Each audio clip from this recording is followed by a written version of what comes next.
सूर बोलती शब्दांशी शब्द पाहती रंग स्वरांचे रूप नवे साकारून येई मैत्र से हे शब्द सुरांचे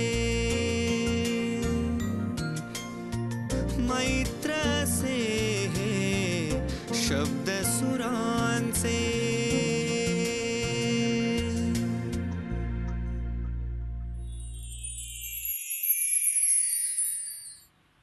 रसिको, संगीताच्या प्रांतात दोन अतिशय महत्त्वाच्या क्षेत्रात ज्यांची मुसाफिरी निरंतर होत राहिली असे शास्त्रीय गायक अमरेंद्र धनेश्वर. ग्वाल्हेर घराण्याचे गायक असलेले अमरेंद्र धनेश्वर यांनी गुरु विदुषी नीला भागवत यांच्याकडून शास्त्रीय संगीताचे शिक्षण घेतले.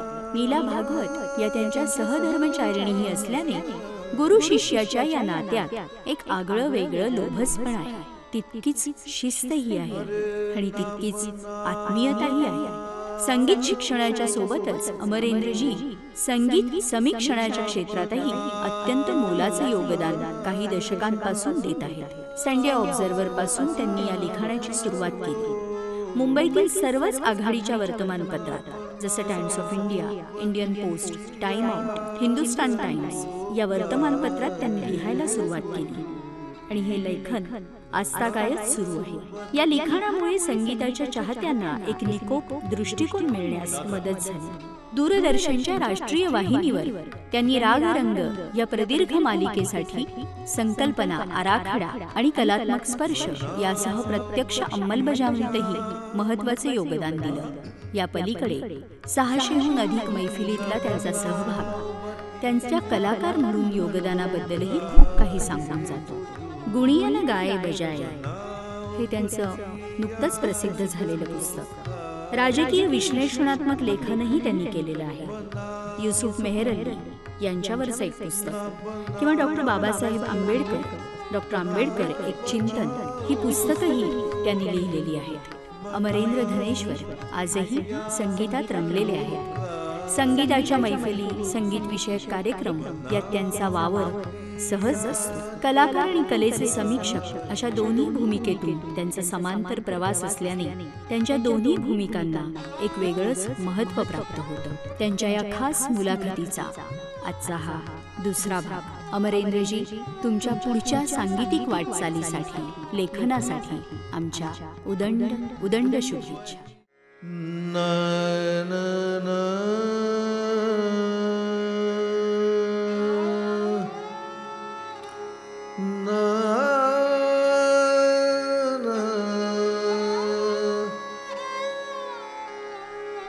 पानी बीच मीन पियासी, पानी बीच मीन पियासी, मोही सुन सुन आवे आसी, मोही सुन सुन आवे आसी.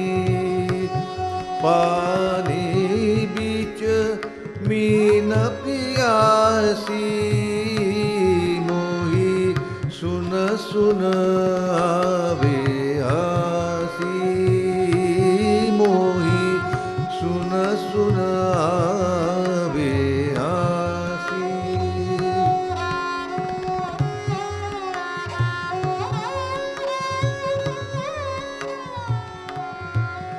घर में बस तू, घर में बस तू नजर नहीं आवत, घर में बस तू नजर नहीं आवत. बन बन फिरत उदासी, बन बन फिरत उदासी,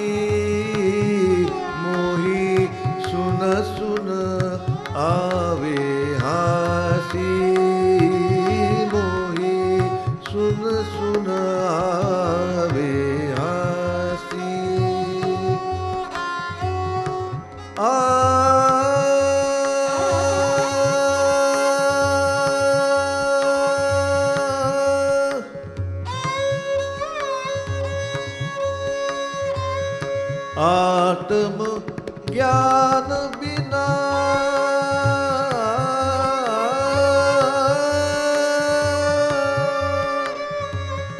आत्म ज्ञान बिना जग झूठा आत्म ज्ञान बिना आत्म ज्ञान बिना जग झूठा क्या मथुरा क्या काशी क्या मथुरा क्या काशी मोही सुन सुन आवे हासी मोही सुन सुन आवे हासी पानी बीच मीन पियासी मोही सुन सुन आवे हासी आवे हासी आवे हासी.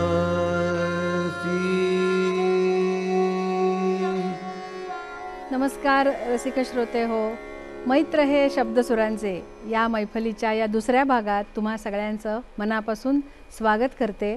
आणि या भागाला अतिशय सुंदर सुरुवात अमरेंद्र धनेश्वर सरांनी केलेली आहे. पुन्हा एकदा सांगते, आपल्या मैफलीचे प्रमुख कलाकार पंडित अमरेंद्र धनेश्वर आहेत, विख्यात लेखक, समीक्षक आणि गायकही.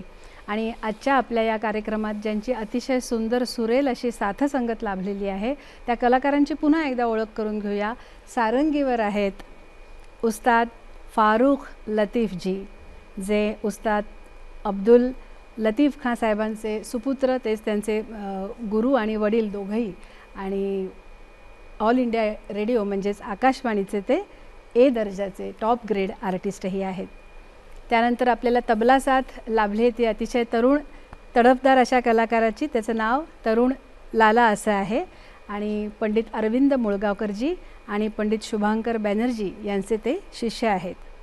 तानपुऱ्यावर पंडितजींना जे साथसंगत करत आहेत त्यांच्यापैकी नील खोपकर हा एक तरुण अतिशय गुणी आहे, जो एक अतिशय वेगळं वाद्य अमेरिकन लोकसंगीतातलं, ज्याचं नाव आहे डल्सिमर असं वाद्य, त्यावर तो हिंदुस्थानी शास्त्रीय संगीत वाजवतो. आणि विख्यात गायिका विदुषी नीला भागवत यांचा तो शिष्य आहे. दुसरा आपला कलाकार जो आहे तानपुऱ्याची साथ करतोय तो आहे गौरांग तेलंग. हा मुंबई विद्यापीठाचा संगीताचा अतिशय गुणी विद्यार्थी आहे. तर ही मैफल जी रंगते आहे ती पंडितजींच्या अतिशय महत्त्वपूर्ण अभ्यासपूर्ण अशा विवेचनाने.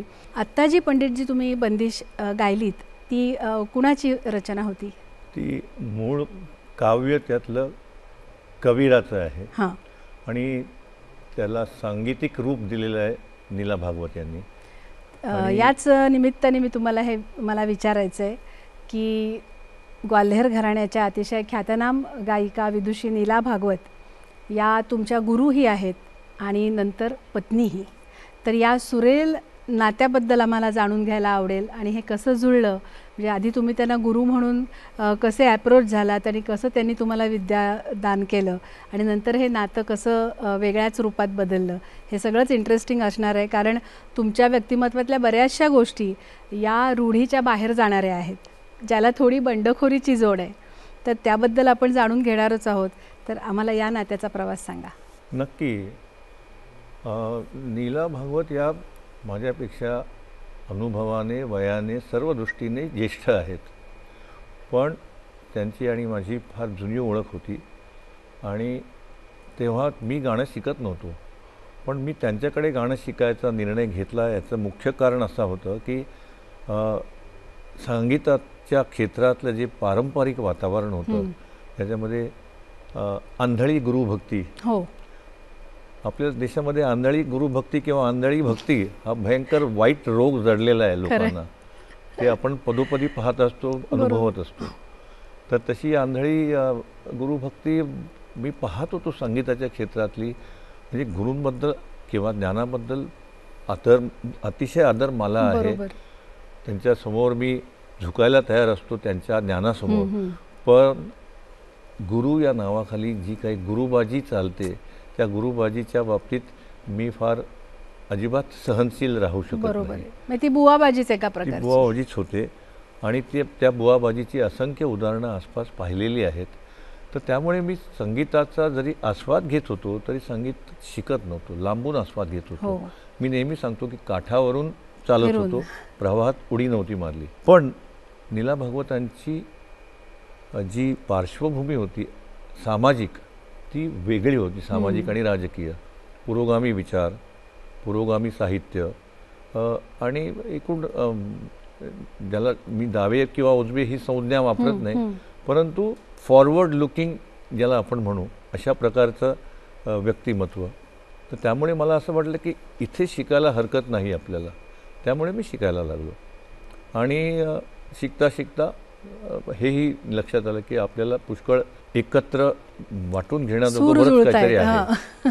तर त्याच्यातून मग पुढे हे नातं घडत गेलं आणि मग ते त्याचं विवाहात रूपांतर झालं आणि खऱ्या अर्थाने मी विवाहानंतर अधिक शिकायला लागलो किंवा नीट शिकायला लागलो असं म्हणायला हरकत नाही. आणि मग ते शिक्षण चालूच राहिलं.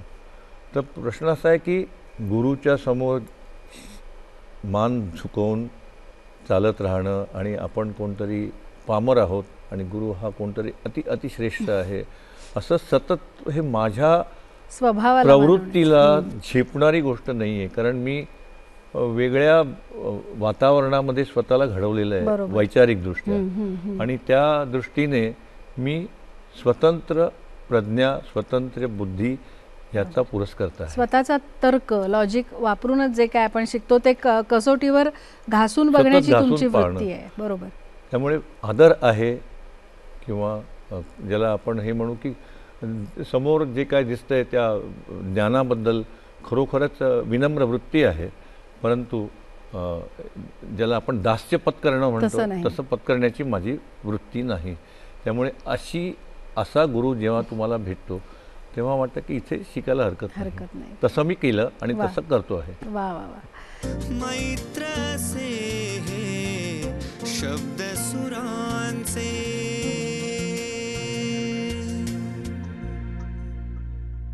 गुरु शिष्य परंपरा ज्यात आता तुम्ही नुकताच उल्लेख केला की त्यातही एक बुवाबाजी किंवा एक अंधभक्ती आणि अनेक त्याचे फायदे तोटे होते. म्हणजे गुरु शिष्य परंपरेचे फायदेही आहेत आणि तोटेही आहेत. आणि अनेक वेळा असा एक प्रश्न निर्माण होतो की विद्यालयांमध्ये किंवा संस्थात्मक संगीत शिक्षण हे कलाकार घडवू शकत नाही. तर त्याबद्दल तुमचं मत काय आहे जाणून घ्यायला आवडेल.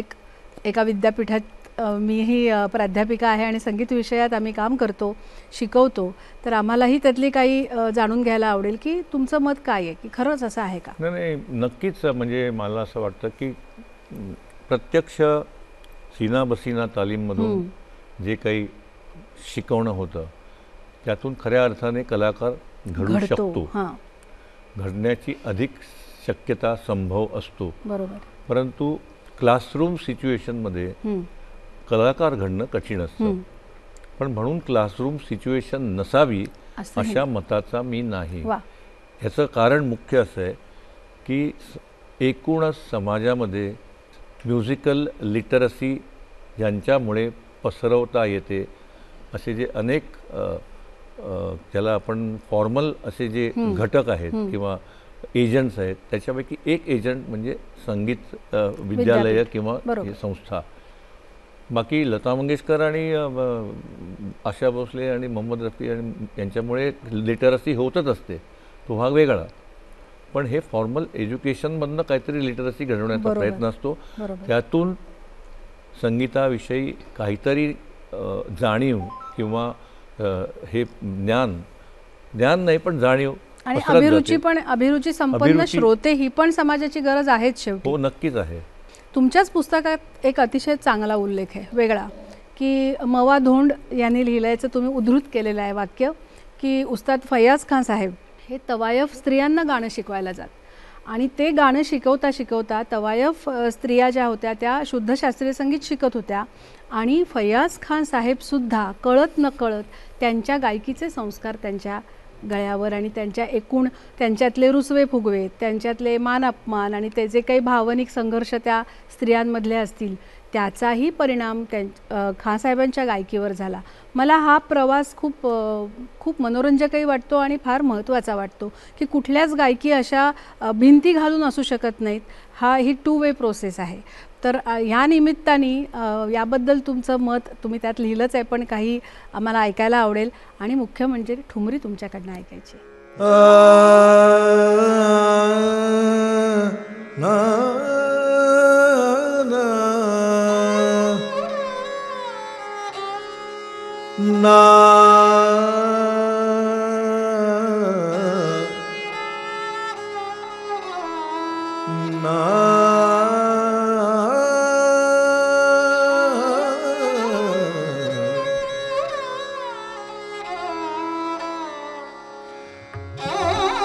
न बनाओ बतिया टोका है गुजूरी, बनाओ बतिया चलो का है गुजूरी, बनाओ न बनाओ न बनाओ, बनाओ बतिया चलो बनाओ बतिया चलो काहे गुजूरी.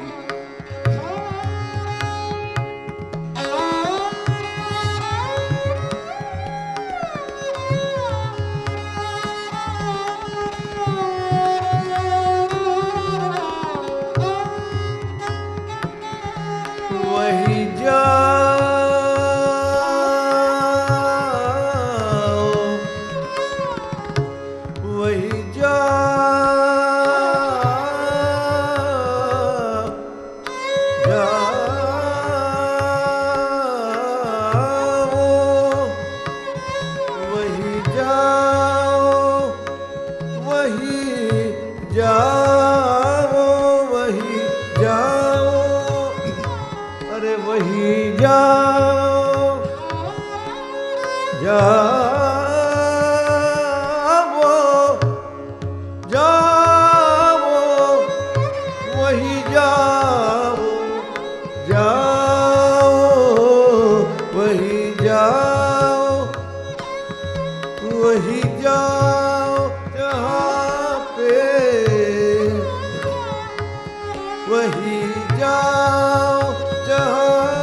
रतिया चलो काहे गुजूरी. जाओ वही जाओ जहाँ पे गवाई, जहाँ पे गवाई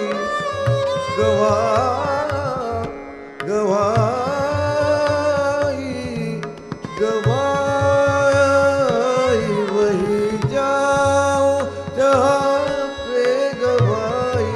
रतिया रतिया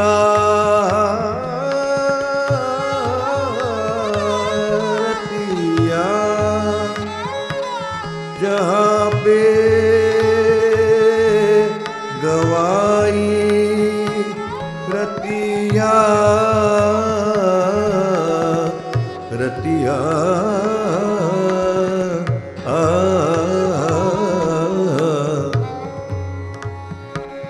रतिया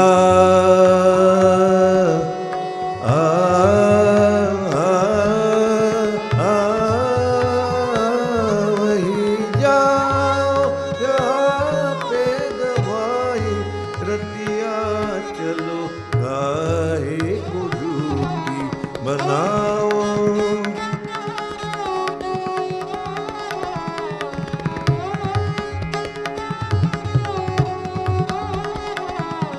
बनाओ न बनाओ न बनाओ न बनाओ.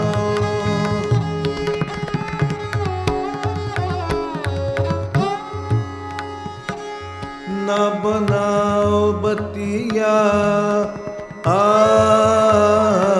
जलो का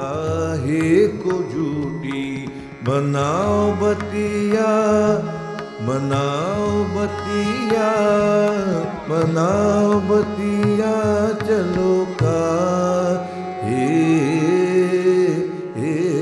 को झूठी।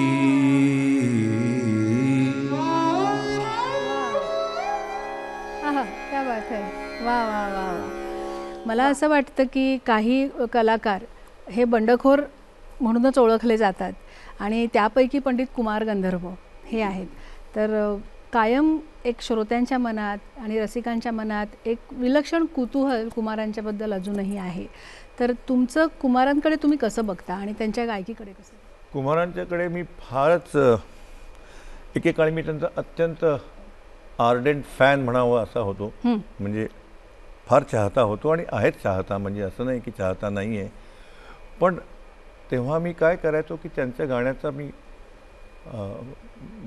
इतका चाहता होतो की मला त्यांचं सर्वच, त्यांचं दिसणं, त्यांचे हातवारे, त्यांचं एकूण स्टेज प्रेझेन्स संपूर्णपणे मी प्रेमात होतो. कारण मी पहिल्यांदाच त्यांना जेव्हा ऐकलं की त्यांची रागदारी संगीताची मैफिल नव्हती, ती त्यांची ऋतू संगीताची मैफिल होती, गीतवर्षा ही.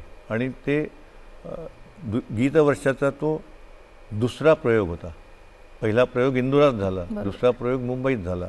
त्या दुसऱ्या प्रयोगाला मी हजर होतो आणि तेव्हा मी हार्डली 13-14 वर्षाचा असेल आणि ते ऐकलं सगळं. आणि त्यातलं रागसंगीत, त्यातलं ऋतुसंगीत, त्यातली लोकगीतं, हे सगळं ऐकून मी फार प्रभावित झालो. आणि पुढची सुमारे 10 ते 15 वर्ष त्यांची मुंबईतली प्रत्येक मैफल मी ऐकत असे आणि त्या पुष्कळ मैफली होत असत. म्हणजे आज जशा जितक्या होतात तितक्या संख्येने नसतील, पण मुंबईमधली कुमारांची मैफल ही मी कुठलीही चुकवली नाही. त्यामुळे मी त्यांच्या गायकीचा पूर्ण पुष्कळ आस्वाद घेतलेला आहे आणि तो आस्वाद घेता घेता अभ्यास पण होत गेला. तर त्यामुळे ते त्यांचं फार मोठं कॉन्ट्रीब्युशन आहे असं मला वाटतं. दुसरं म्हणजे त्यांनी विविध फॉर्म्स, ज्याला लोकगीत म्हणावं किंवा आणखीन हे निर्गुणी भजन म्हणावं, संत साहित्याचं सुद्धा त्यांनी ज्या प्रकारे संत साहित्य संगीतात आणलं. बरोबर. त्यापूर्वी म्हणजे डी.बी. पलुसकर किंवा नारायणराव व्यास ह्या लोकांनी गायले, ते जरूर चांगले गायले. डी.बी. पलुसकरांच्या गाण्यामध्ये विशेषतः त्यांनी जी काही भजनं गायली ती अत्यंत विलक्षण गोड होती. त्याच्यामध्ये प्रासादिक होती ती. महात्मा गांधी त्यांचे फॅन बनले होते, इतकी ती गोड असायची. लागो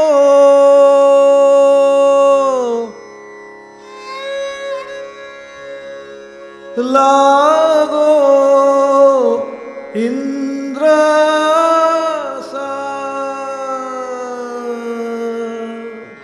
त्याच्यामध्ये बीड पण येते. लागो इंद्र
कुमारांची जी आर्त हाक आहे ती आत्ता या लगावात मला जाणवली आणि फार सुंदर. क्या बात है. मैत्र से हे शब्द सुरांचे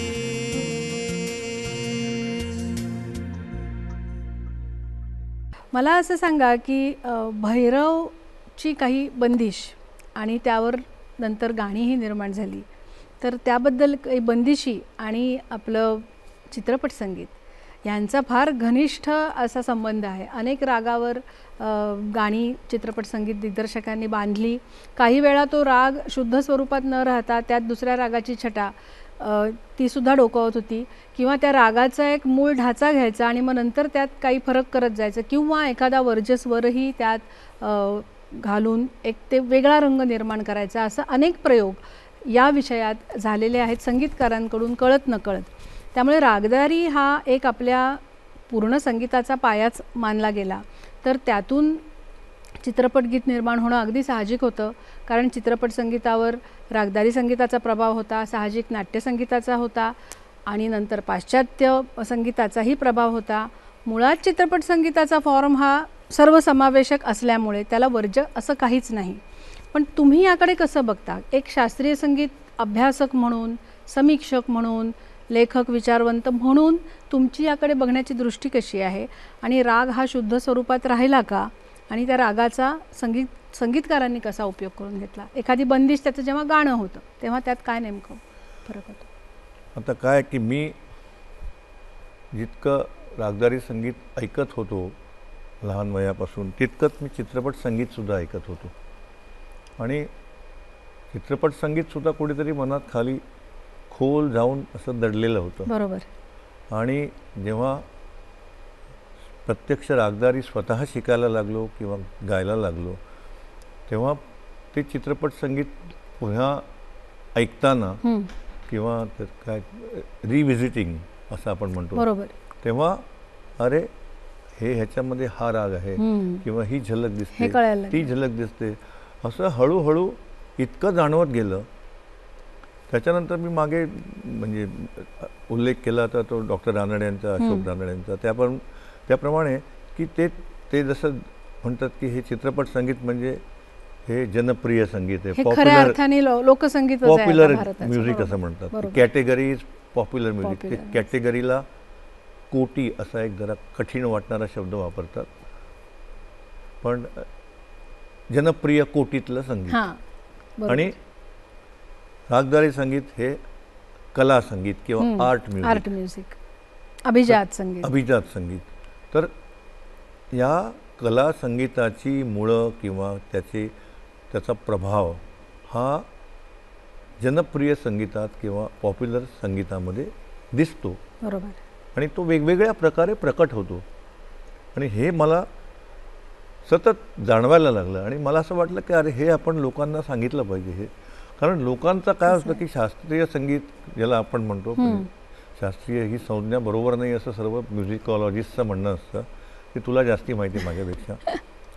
पण लोकांना वाटतं नाही बाबा ते आपल्याला जमत नाही, लांब राहतात लोक. तर माझा प्रयत्न असा आहे की हे तुम्हाला वाटतं तितकं लांब नाही आहे तुमच्यापासून रागदारी संगीत, ते तुमच्या जवळचं आहे. फक्त तुम्ही डोळे उघडून आणि कान उघडून ऐका.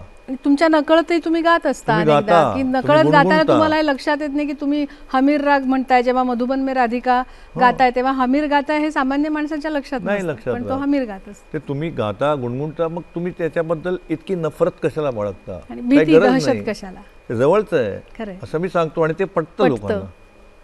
आणि समजा मी जेव्हा सांगतो तेव्हा त्यातले काही लोक रागदारी संगीताकडे अधिक सहनशील दृष्टीने पाहायला लागतात, ऐकायला लागतात, असा माझा अनुभव आहे. तर आता मी साधारणतः 1-2 उदाहरणं सांगतो. आम्हाला खूप उदाहरणं ऐकायची आहेत, कारण अनेक संगीतकारांनी आणि तुम्ही स्वतः अनेक प्रकारचे सर कार्यक्रम करतात की रागदारी आणि राजकपूर, रागदारी आणि नौशाद, रागदारी आणि रोशन, रागदारी आणि अनेक इतर संगीतकार, अशी तुमची मालाच आहे. तर खूप काही आहे तुमच्याकडे यावर सांगण्यासारखं. तर त्यातलं जितकं आम्हाला ऐकता येईल तेव्हा ऐकायचं. मी आपलं काही तुम्हाला जस्ट एक झलक फक्त सांगतो. ये बात तू ये बाट तू ये घाट कहीं भूल न जाना, ये बाट तू ये घाट कहीं भूल न जाना, हो जा फूलों के आना, किंवा माना के अभी तेरे मेरे अरमानों की कीमत कुछ भी नहीं। मिट्टी का भी है कुछ मोल, मगर इंसानों की कीमत कुछ भी नहीं। इंसानों की इज्जत जब झूठे सिक्कों में न तोली जाएगी, वो सुबह कभी तो आएगी, वो सुबह कभी तो आएगी। आता असा भैरव मध्येच येऊन जातो आणि तो इतका वा. सुंदर लागतो त्याच्यात. आणि यात असं पण वा क्या बात आहे. आत्ताच एक ऐकता ऐकता जाणवलंय, म्हणजे ते मी धाडस करते सांगायचं की वो सुबह कभी तो आएगी आणि भैरव. भैरव हा पुन्हा सकाळचा राग, सुबह का राग. हां, त्यामुळे ते आणखीन मला वाटतं भिडलं बिल्कुल, मनाला. बिल्कुल. किती त्यात विचार आहे. आता अभी ये तो सिर्फ एक दो झांकी. पंक्तियां थी भैरव वाली. अभी पूरा भैरव जिसमें झलकता है वो तुम जागो मोहन प्यारे, तुम जागो मोहन प्यारे, सावरी सूरत मोरे मन ही भाए, सावरी सूरत मोरे मन ही भाए, सुंदर श्याम हमारे, सुंदर श्याम हमारे,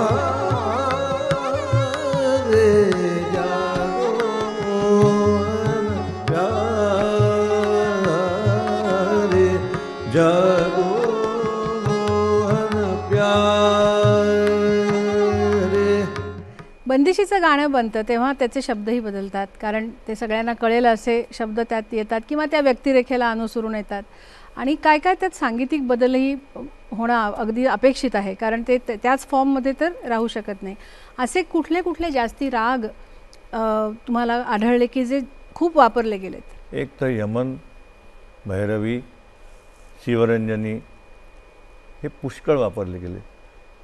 आता यमनची म्हणजे आता रोशन साहेबांबद्दल सांगतात हो. की ते मॅरिज कॉलेजमध्ये शिकलेले हो. आहेत आणि त्यांचे गुरुबंधू तेव्हा आपले गिंडे साहेब आणि दिनकर कायकिणी आणि बरोबर. भट साहेब होते, एका खोलीत राहत असत. पण ते तिकडून शिकून बाहेर पडले, अल्लाउद्दीन खान साहेबांच्याकडे मायहरला गेले. हो. अल्लाउद्दीन खान साहेबांनी त्यांना काहीतरी 2-3 महिने फक्त यमन गाणं म्हणजे शिकवलं आणि सांगितलं की आता तुझा तुला जे काय आवश्यक आहे तेवढं मी झालंय. दिलंय. आणि खरोखरच त्यांनी यमन जो काही घेतला, काय अफाट. त्या यमनचं त्यांनी जे काही सोनं केलं सोनं चित्रपट केलं, सोनं संगीतात, केलं. त्याला आणि काही तोड सगळ्या नाही. भावनांची गाणी, हां, सगळ्या म्हणजे दुःखी गाणं झालं, फिलॉसॉफिकल, कव्वाली, सर्व. सगळं दिलं रोशन साहेबांनी सर्व. यमनमध्ये. तर त्या वो यमन की एक चीज जी. बंदिश मैं सुनाता हूँ. पियर पातेहारी नेक नदर, पियर पातेहारी नेक नदर, परवारी वारी गईयो, वारी वारी गईयो, बलिहारी बरजरही, मार वार पियर बातेहारी नेक नर, पियर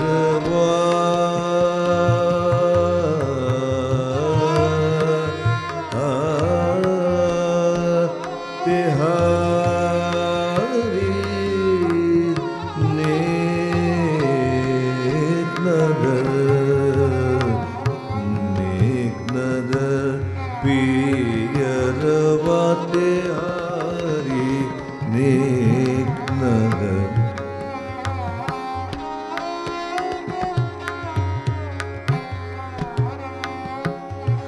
मोरे मन की पूजी आईली नी मोरे मन की पूजी आईली नी आ आ आ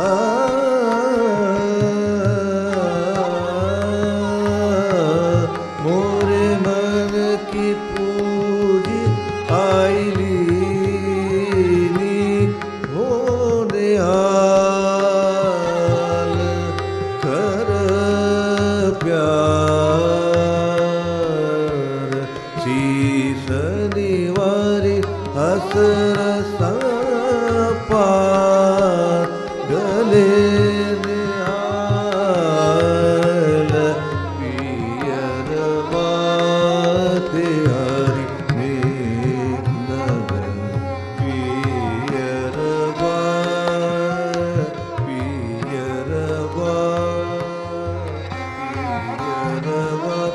हरि नेक नगर। अभी ये जो रफ़ी साहब ने गाया रोशन साहब का, मन रे तू काहे न धीर धरे वो निर्मोही मोहन जाने जिनका मोह करे मन रे तू काहे न धीर धरे। वो जो मंद्र सप्तक का जो काम है सब क्या बात है। वो पिहरवा से लिया हुआ है। यू कैन इजीली कंपेयर और पता चलता है। वाह तो वाह ये वाह। इसकी ब्यूटी है हमारे राग संगीत की। अभी देखिए रोशन साहब ने वो एक गाना किया था, हमारे यहाँ बंदिश है वो अपनी कामोद रागा थी। कामोद जाने ना दूंगी। हाँ नहीं, लेकिन वो इतनी कॉम्प्लिकेटेड उसका खूपच स्ट्रक्चर खूपच. है, हो. Compare to that film music का अलग है। जाने ना दूंगी अपने बालम को नैनन में कर राखो पलकन मूंद मूंद करी जाने न दूंगी प्रीमाई अपने बालम को नैनन में कर राखो पलकन मूंद मूंद करी जाने ना दूंगी। अभी इसका अलग रूप हम देख रहे हैं चित्रपट संगीतात, पण तरी बंदिश तीच आहे। तर ऐसे अनेक रचनाएं मिलती है जिनका हम जिक्र कर सकते हैं। अभी बर्मन साहब ने ही was influenced by Faiyaz Khan साहब। ये मतलब बनाओ बतिया को भी उन्होंने फिल्मी संगीत में लिया है। और जन जन जन जन पायल बाजे जन जन जन जन पायल बाजे बाजे मोरी जन जन जन पायल बाजे जागे मोरी सासन नदिया और बैरनिया हारे जेठनिया जन जन जन पायल बाजे जन जन जन पायल बाजे जन जन पायल।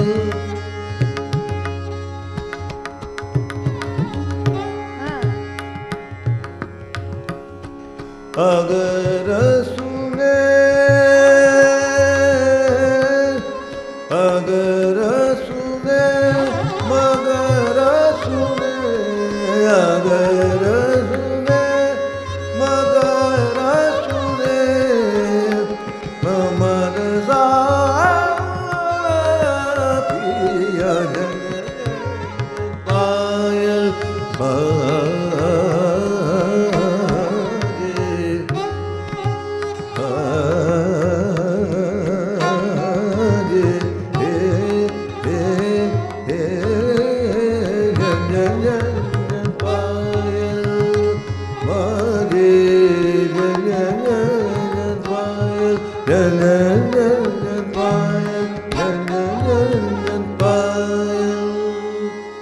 अभि ह्याला एक लोकसंगीत आणि भावसंगीत असा एक दोघांचा मिलाप करून बर्मनदांनी म्हणजे मुखडा तोच ठेवला आणि पुढे कर बिर के गाल बिर के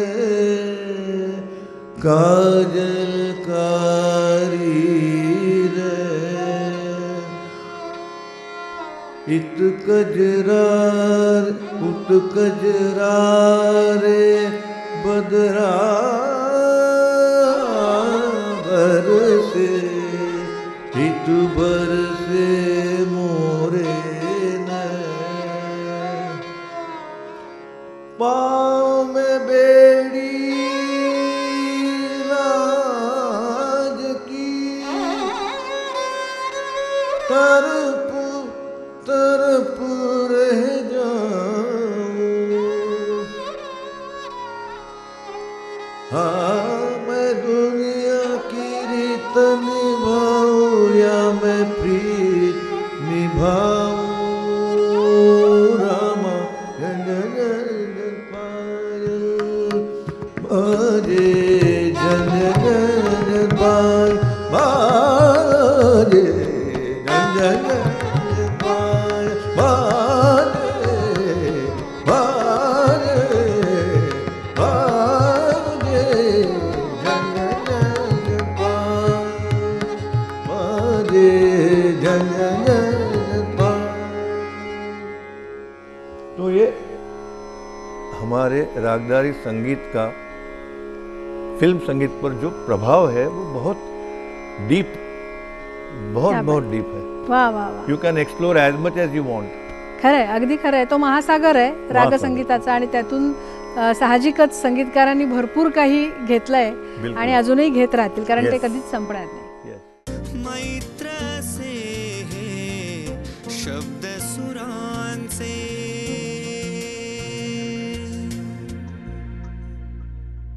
मगासपासून एक वेगळाच विषय जरा मनात येतोय आणि ते विचारण्याचं धाडस करते हां. की असं फार क्वचित बघायला मिळतं की गुरु आणि पत्नी ही एकच व्यक्ती आहे. तर असे काही मासलेवाईक प्रसंग कधी घडले का किंवा असं काही वेगळंच परिमाण त्या नात्याला कधी लाभलं का?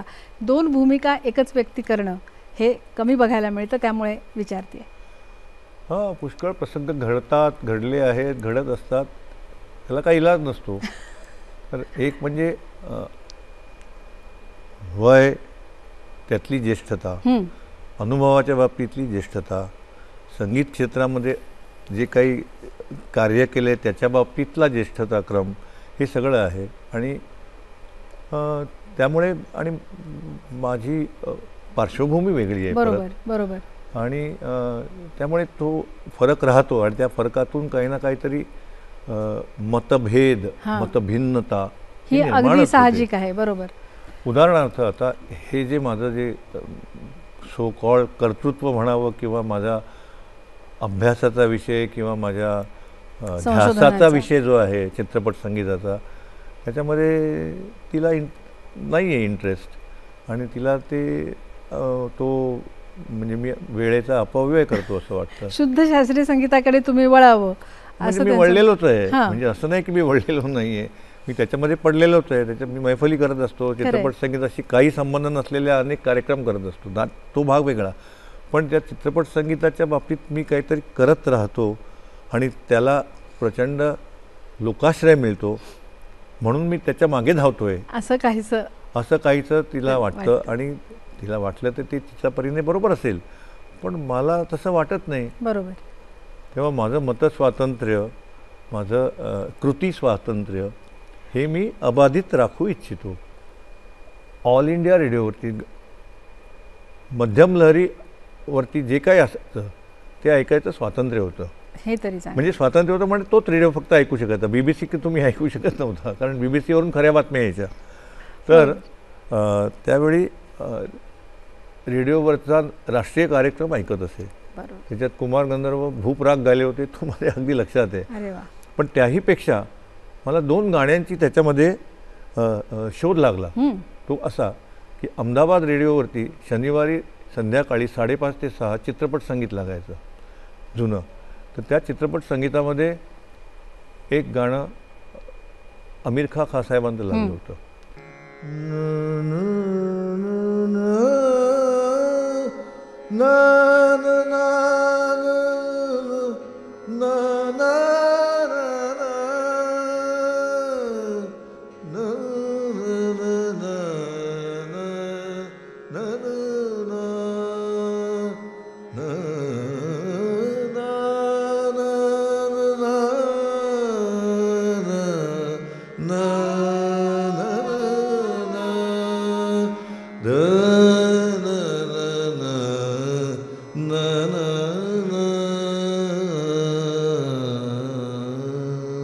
गाणं ऐकलंय का? आठवतंय.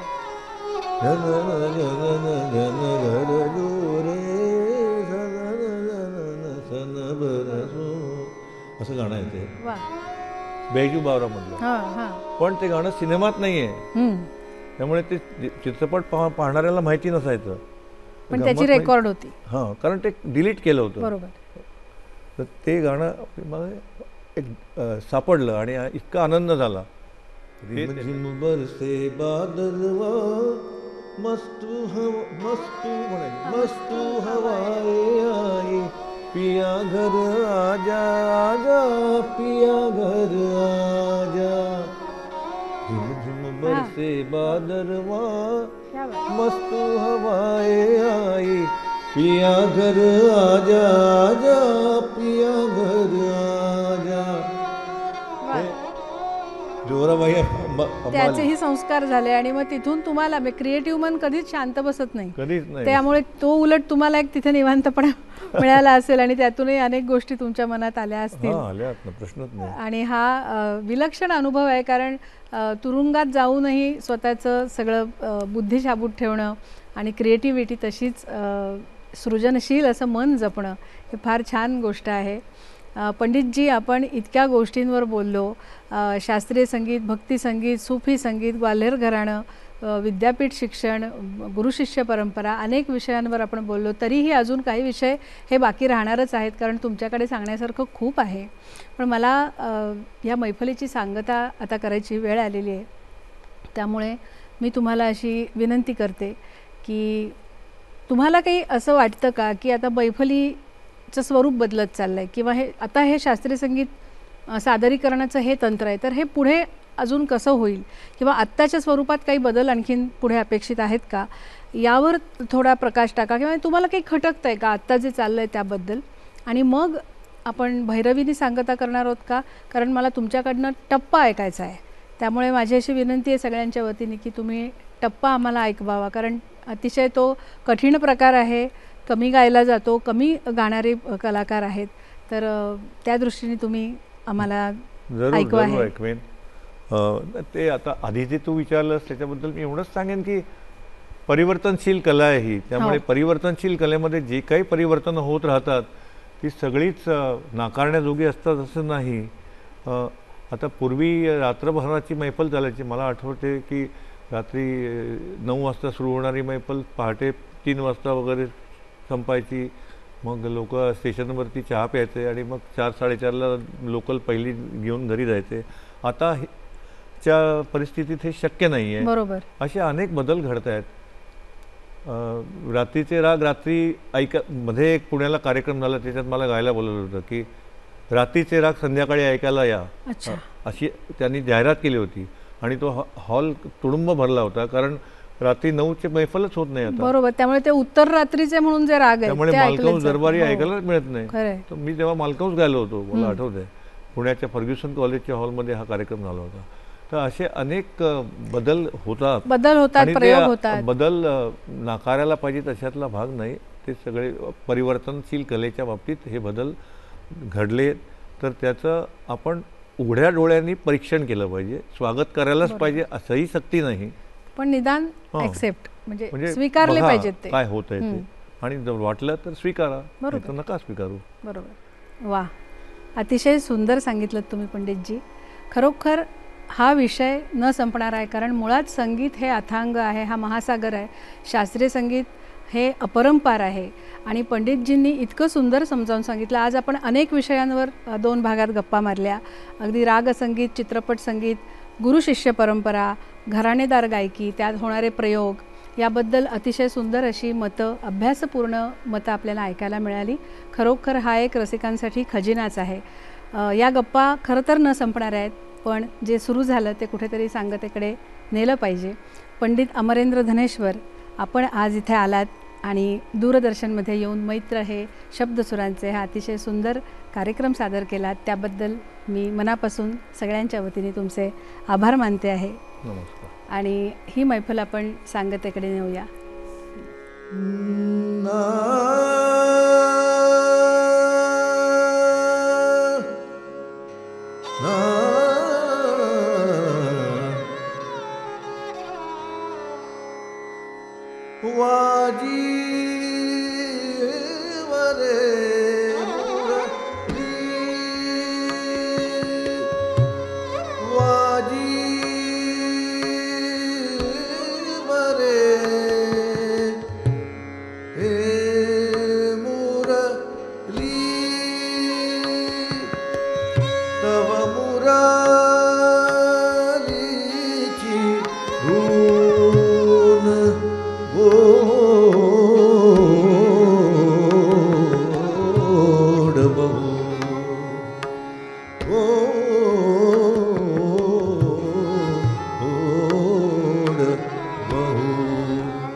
अधिकारे